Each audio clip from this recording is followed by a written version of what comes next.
जय श्री कृष्णा। राधे राधे। आइए सुनते हैं कर्मा जयंती पर श्री कृष्ण भक्त माँ कर्मा की कथा। श्री कृष्ण की भक्त माता कर्मा का जन्म चैत्र कृष्ण पक्ष की पाप मोचनी एकादशी को शाहू परिवार में हुआ था। बाल्यकाल में ही वह श्री कृष्ण की भक्ति में लीन रहकर उनके भजन गाती थी।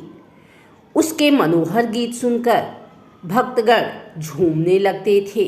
माता की कथा हमें कई रूप में मिलती है। उनकी कथा में कई विरोधाभास भी है। आइए सुनते हैं एक प्रचलित कथा। उनके पिता का नाम जीवन राम डूरी या राम साहू था। बड़ी होने पर पिता ने कर्मा का विवाह प्रसिद्ध साहूकार के पुत्र पदमजी साहूकार के साथ कर दिया। एक दिन माता कर्मा गृह कार्यों से निवृत्त हो श्री कृष्ण भगवान की भक्ति में आंखें बनकर भजन गा रही थी कि तभी उनके पति ने आकर सिंहासन से भगवान की मूर्ति को हटाकर छिपा दिया और स्वयं भी वहां से हट गए। कुछ समय पश्चात जब कर्मा ने नेत्र खोले तो मूर्ति सिंहासन पर न देख बहुत घबराई और मूर्छित होकर गिर गई। जब उन्हें होश आया तो उनके पास ही बैठे पति को देखकर उठ खड़ी हुई और पति के चरणों में गिरकर अत्यंत विनम्रता पूर्वक बोली, प्राणनाथ उस कृपालु भगवान जो सबकी रक्षा करते हैं, उनकी मूर्ति सिंहासन से गायब हो गई है। कर्मा की यह दशा देखकर उनके पति को अपने किए कृत्य पर पछतावा हुआ और उन्होंने क्षमा मांगी और मूर्ति को पुनः स्थापित करते हुए बोले कि ये लो मूर्ति, किंतु प्रिय मैं यह जानना चाहता हूँ कि तुम दिन रात भगवान की भक्ति करती हो, भजन गाया करती हो, क्या तुम्हें उनके प्रत्यक्ष दर्शन मिले हैं? पति की बातों को ध्यान से सुनकर कर्मा ने समझाते हुए कहा, नाथ ईश्वर बड़ा दयालु है। उसकी कृपा से ही संसार के सभी प्राणी भरपेट भोजन पाते हैं। वह अपने भक्तों का कभी भी निराश नहीं करते और दर्शन भी अवश्य देते हैं। किंतु परीक्षा करने के पश्चात अभी मेरी तपस्या पूर्ण नहीं हुई है। मुझे विश्वास है कि भगवान दर्शन अवश्य देंगे। कर्मा की इस प्रकार विनम्र और भक्तिपूर्ण बातों से अत्यधिक प्रभावित होकर उनके पति बोले, प्रिय आज से तुम्हें भगवान की सेवा कराने के लिए पूरी स्वतंत्रता है। मेरी सेवा मैं तुम व्यर्थ ही अपना अमूल्य समय नष्ट करती हो। अब तुम्हारा सारा समय भगवान की पूजा और भक्ति में ही लगाया करो, जिससे तुम्हारे साथ ही मुझे भी मुक्ति मिल जाए। कर्मा की भक्ति से समाज के पाखंडी लोग जलने लगे तो उन्होंने षड्यंत्र रचा। एक दिन नरवर के राजा का हाथी असाध्य रोग से पीड़ित हो गया तो उन्होंने राजवैद्यों के माध्यम से राजा को सलाह दी कि इस हाथी को तेल से भरे तालाब कुंड में डुबोया जाएगा तो इसका रोग ठीक हो जाएगा। राजा ने सभी तेलकारों अर्थात तेल बेचने वालों को आदेश दिया कि इस तालाब कुंड में अपना अपना तेल तब तक डालो जब तक कि यह भर नहीं जाता है। कर्मा के पति भी तैरकाल थे। उन्हें भी तेल कुंड में तेल डालने का आदेश हुआ। राज्य के सभी तेलियों ने अपना अपना तेल डाला और उसके उन्हें दाम भी नहीं मिले। तैलकार भूखे मरने लगे। तभी आदेश दिया गया कि और तेल डालो, अभी कुंड भरा नहीं है। कर्मा के पति भी इसी विषम आर्थिक परिस्थिति को देखकर अत्यधिक चिंतित और दुखी रहने लगे। लगभग 1 माह बीत गया लेकिन कुंड तेल से न भरा जा सका। कर्मा के पति की चिंता भी बढ़ती जा रही थी। एक दिन जब कर्मा को पता चला कि उनकी श्री कृष्ण भक्ति के कारण यह सब हो रहा है तो वह दौड़कर भगवान श्री कृष्ण के चरणों में गई और गिरकर कहने लगी, भगवान यह सब क्या हो रहा है? मेरे कारण आज राज्य के कितने ही निर्धन तैलकर भूखे मर रहे हैं। तब भगवान ने बाल रूप में प्रकट होकर कहा कि आप चिंता न करें, आप राजा से कहिए कि आपके घर के कोल्हू से कुंड तक पक्की नाली बनवा दे, कुंड तेल से भर जाएगा। सुबह माँ कर्मा ने अपने पति द्वारा राजा को यह संदेशा भिजवा दिया। राजा ने पक्की नाली बनवा दी। माँ कर्मा और उनके पति ने श्री कृष्ण का ध्यान किया और सारी रात कोल्हू चलाया। सुबह देखा तो तालाब कुंड तेल से भर गया। यह घटना सारे नरवर में आग की तरह फैल गई और कर्मा माता की जय जयकार होने लगी। इस घटना के बाद एक दिन कर्मा के पति अचानक बीमार होकर मरणासन्न हो गए। जीवन की कोई आशा न देख माता कर्मा अत्यंत दुखी होकर बेहोश हो गई। होश आने पर देखा कि पति मर चुके हैं। माता पिता व अन्य कुटुंबियों ने मृत शरीर को नीचे उतार कर रख दिया था। कर्मा दौड़कर भगवान श्री कृष्ण के सम्मुख गई और चरणों में गिरकर फूट फूट कर कहने लगी, भगवान तुमने मेरा सुहाग क्यों छीन लिया, मुझे विधवा क्यों बना दिया, तुम्हें अपने भक्तों पर तो दया करनी चाहिए। भक्त कर्मा के करुण क्रंदन को सुनकर भगवान श्री कृष्ण जी ने स्वयं को रोक न सके और तुरंत ही दौड़ पड़े। कर्मा को एक अभूतपूर्व मधुर बात सुनाई दी, भक्त कर्मा तू इतनी दुखी न हो, आना जाना तो इस संसार का क्रम है, इसे रोका जाना उचित नहीं। इस संसार में जो भी आता है एक न एक दिन उसे जाना ही अवश्य होता है। यही संसार है, जाओ अपने पति का क्रियाकर्म करो। अब तुम्हारे पति के प्रति यही धर्म है। माता कर्मा अपने पति के साथ ही सती होना चाहती थी, परंतु श्री कृष्ण ने उन्हें समझाया और बोले, कर्मा तू अभी गर्भवती है और गर्भवती नारी का सती होना महान पाप है। जाओ अपने पति का क्रियाकर्म करो और शेष जीवन भक्ति भाव से धैर्यपूर्वक व्यतीत करो। मैं तुम्हें जगन्नाथपुरी में साक्षात दर्शन दूंगा।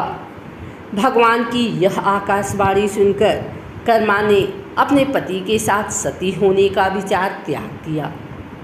पति के देवहासन के लगभग 3 माह पश्चात कर्मा को पुत्र रत्न प्राप्त हुआ, किंतु कर्मा को इससे कोई विशेष प्रसन्नता नहीं हुई। वह अपने पति की स्मृति अभी तक भूली न थी और वह उनके वियोग में रोती तथा विलाप करती रहती थी। फिर एक रात माता कर्मा अपने परिवार को छोड़कर चुपचाप घर से निकल गई।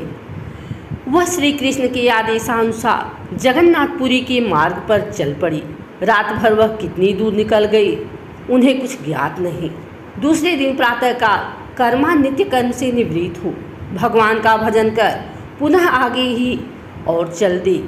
मार्ग में वह क्षुधा से पीड़ित होने लगी, किंतु खाने को उनको पोटली में कुछ न था, केवल थोड़ी सी खिचड़ी।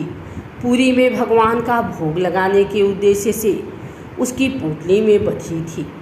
अंत में जब भूख असहाय हो गई तो उन्होंने वृक्षों की पत्तियां तोड़कर खाई और फिर आगे जगन्नाथपुरी की ओर भगवान के दर्शन हेतु चल दी। पैदल चलते चलते कर्मा को रात हो गई। वह एक पेड़ के नीचे लेट गई और लेट के सोचने लगी, भगवान आपने जगन्नाथपुरी में दर्शन देने का विश्वास दिलाया था, किंतु पूरी तो यहाँ से न जाने कितनी दूर है और मुझे मार्ग भी ठीक से मालूम नहीं है। ऐसी दशा में वहाँ कब और कैसे पहुँचूंगी। प्रभु अब तो बस आपका ही सहारा है, कुछ भी हो जाए अब मैं लौटूंगी नहीं। इस प्रकार भगवान के दर्शन हेतु दृढ़ प्रतिज्ञा करते हुए कर्माबाई सो गई। यह भगवान का चमत्कार ही था कि जब उनकी आँख खुली तो जगन्नाथपुरी था। उसने आश्चर्यचकित हो अपने चारों ओर देखा और सोचने लगी कि मैं यहाँ कैसे आ गई, मुझे यहाँ कौन लाया और यह कौन सा स्थान है। उन्होंने वहाँ के निवासियों से पूछा। वहाँ के लोगों के बताने पर जब उन्हें यह पता चला कि यह जगन्नाथपुरी है तो उन्हें भगवान की माया समझते देर न लगी और उनकी आँखों से आंसू बहने लगे। भगवान के भजन गाती हुई कर्मा भगवान जगन्नाथ जी के विराट मंदिर में जा पहुँची। उस समय मंदिर में भगवान की आरती चल रही थी। पुजारियों की टोलियाँ और शेष जन मंदिर में प्रवेश कर रहे थे। कर्मा भी मंदिर में जाना चाहती थी, परंतु उनके फटे पुराने वस्त्र देखकर द्वारपाल ने उन्हें मंदिर में जाने से रोक दिया। द्वारपाल के व्यवहार से कर्मा को बड़ी निराशा हुई। वह अत्यंत दुखी होकर कहने लगी, भगवान तो सभी के हैं, फिर मुझे भीतर जाने क्यों नहीं दिया जा रहा। भक्त कर्मा इतना ही कह पाई थी कि तभी मोटे शरीर वाले एक पुजारी ने उन्हें जोर से धक्का दे दिया, जिसके चलते वह सीढ़ियों से नीचे गिर गई। उनके सिर से रक्त की धारा बह निकली और वह पृथ्वी पर गिरते ही बेहोश हो गई। जब कर्मा को होश आया तो उन्होंने स्वयं को मंदिर की सीढ़ियों पर न पाकर समुद्र के किनारे पाया। उनकी आंखों में आंसू भरकर भगवान से विनती की कि हे दीनानाथ दयामय, यह कैसी माया है। आपके दर्शनार्थ लोग यहाँ दूर दूर से आते हैं और ये पाखंडी ब्राह्मण कैसे व्यवहार करते हैं, इनका एकाधिकार अनुचित नहीं है क्या। कर्मा की विनती सुनकर भगवान ने आकाशवाणी की, भक्त कर्मा, मैं केवल मंदिरों में ही निवास नहीं करता हूँ, मेरा सर्वत्र निवास स्थान है। तू दुखी न हो, मैं तेरे पास स्वयं मंदिर से निकलकर आ रहा हूँ। भगवान की आकाशवाणी सुनकर कर्मा को बड़ा संतोष हुआ। उसके कमजोर शरीर में पुनः स्फूर्ति का अनुभव हुआ और जैसे ही उसने अपना सर उठाया, भगवान की एक अति सुंदर विराट मूर्ति उनके सम्मुख विराजमान थी। भगवान की मूर्ति को मंदिर में अपने स्थान से गायब देखकर वहाँ के पुजारी और ब्राह्मणों में हड़कंप मच गया। लोगों को मूर्ति की खोज में दौड़ाया गया। शीघ्र ही मूर्ति के समुद्र तट पर पहुँचने का समाचार पूरे नगर में फैल गया। सभी लोग भगवान के इस अद्भुत चमत्कार को देखने के लिए चल पड़े और देखते ही देखते समुद्र तट पर अपार जन समूह एकत्र हो गया। समुद्र पर विराजमान भगवान की मूर्ति के चरणों में भक्त कर्मा को पड़े देख ब्राह्मण पुनः क्रोधित हो उसे भगवान के चरणों से हटाने के लिए आगे बढ़े, किंतु आकाशवाणी हुई, सावधान, कोई भी व्यक्ति इस नारी को हाथ न लगाए, यह भक्त कर्मा है। उसे तुम लोगों ने धक्का देकर मंदिर से बाहर निकाल दिया है, इसी कारण मुझे स्वयं यहाँ आना पड़ा है। इस आकाशवाणी को सुनकर सभी स्तब्ध रह गए और सभी एक तक खड़े रहे। तभी कर्मा ने अपनी पोटली में बंधी खिचड़ी निकाली और भगवान को भोग लगा के सबको बांटने लगी। कर्मा वहीं बेसुध भगवान के चरणों में पड़ी रही। मंदिर से ढकेले जाने पर लगी चोट की पीड़ा असहाय हो रही थी। तभी आकाशवाणी सुनाई दी, मेरी पुत्री कर्मा उठ खड़ी हो, अचेत क्यों पड़ी हो, देख मैं तेरे पास आया हूँ और तेरी खिचड़ी खा रहा हूँ। कर्मा ने देखा साक्षात भगवान श्री कृष्ण जी बैठे उनकी खिचड़ी खा रहे हैं। वह बावली बनकर भगवान की मधुर छवि एक तक देखती रही। कुछ क्षण बाद कर्मा ने कहा, भगवान सदा इसी प्रकार मेरी खिचड़ी का ही प्रथम भोग लगाया करो। इतना कहकर कर्मा श्री कृष्ण भगवान के चरणों में गिर पड़ी और सदा के लिए बैकुंठ लोक चली गई। तभी से पुरी में श्री जगन्नाथ भगवान को सर्वप्रथम माँ कर्मा की खिचड़ी का ही भोग लगाने की परंपरा है और वहाँ के द्वार सभी के लिए खुले हैं।